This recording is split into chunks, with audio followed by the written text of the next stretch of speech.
What makes pumping non-Newtonian fluids difficult?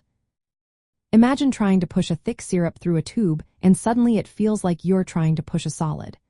That's the tricky part about pumping non-Newtonian fluids. These fluids don't behave like regular liquids. Their viscosity, or thickness, changes depending on how much force you apply.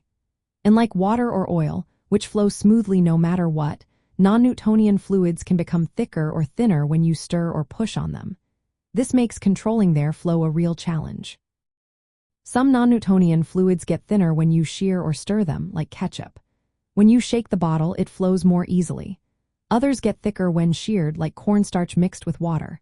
When you punch or hit it quickly, it feels solid. This is called shear thickening behavior. There are also fluids whose viscosity changes over time, making their flow even more unpredictable.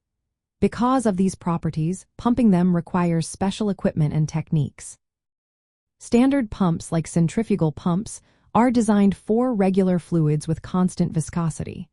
They struggle with non-Newtonian fluids because they can't handle the changing resistance. When the fluid suddenly becomes thicker, the pump has to work much harder, which can cause it to slow down or even break. If the fluid is very thick at the start, it takes more force to get it moving. Once moving, the fluid might become less viscous, making it easier to pump, but that change can cause fluctuations in flow and pressure. To manage this, engineers often use gear pumps or positive displacement pumps with variable speed controls. These pumps can start slow, applying just enough force to shear the fluid and reduce its viscosity. Once the fluid flows more easily, the pump can increase speed. This staged approach helps prevent damage and keeps the flow steady. Sometimes, they use special materials or impeller designs that can adapt to the changing viscosity.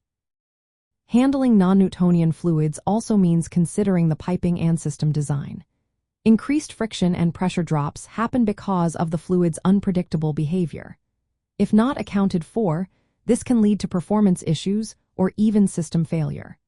So, pumping these fluids isn't just about pushing them through a pipe. It's about understanding their unique physics and designing equipment that can adapt to their bizarre behavior. It's a fascinating mix of science and engineering that shows how strange and wonderful the world of physics and chemistry can be.